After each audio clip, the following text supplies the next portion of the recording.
Some kindergartens in Russia are trying to resist Kremlin propaganda. In one private educational institution, the director is trying to avoid the influence of Putin's ideology on the children. Of course, they do not openly declare this, but instead suggest that parents educate their children to be free and think critically. And this program, according to Deutsche Welle's interlocutors, is popular. Parents do not hide the fact that they want to eliminate ideology from their children's education.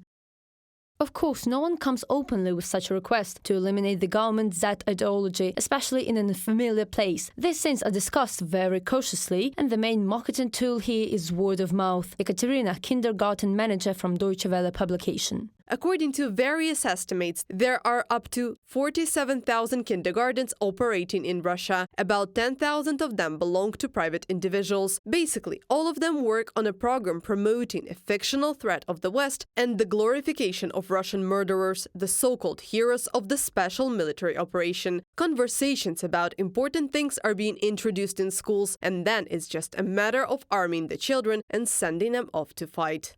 I think that if all the plans of the Kremlin's dictatorial regime work out, they won't look at age. They will just hand out guns to everyone and send them to the front. Obviously, they won't send 6-year-olds, but I think from the age of 14 as soon as they get a passport. And how do they do it? They say our grandfathers signed up at the age of 14 to 16 and went to the front against the Nazis, and you should do the same. This is the kind of speculation they practice. Special military-patriotic camps operate in Russia to teach children how to kill. They hold lessons with the participation of law enforcement officers and even with prison staff. Special forces of the Federal Service for the Execution of Punishment held a vocational guidance session at the children's camp in the Ulyanovsk region of Russia. As part of the lesson, school children were given helmets, shells and batons, allowed to try on body armor, and shown how to suppress riots. On August 1st, the Shkval Special Forces Department employees held a career guidance session at a children's camp. The children were given to try on bulletproof vests and were taught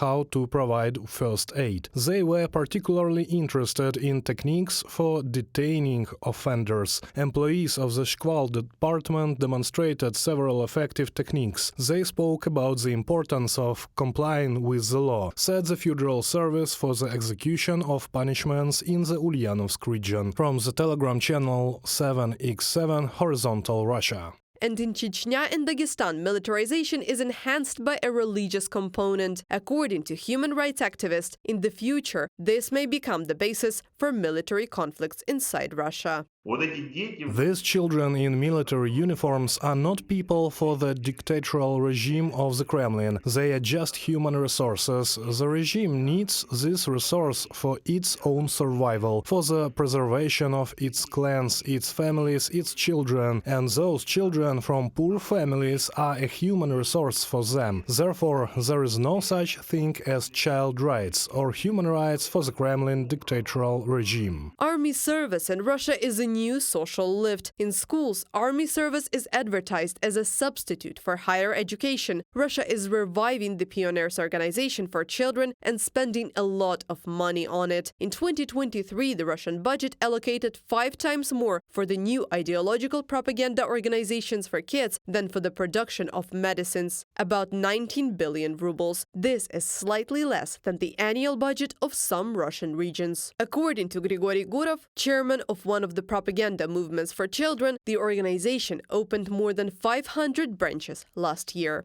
Reported by Anastasia Tarnavska, Victoria Smirnova, UATV News.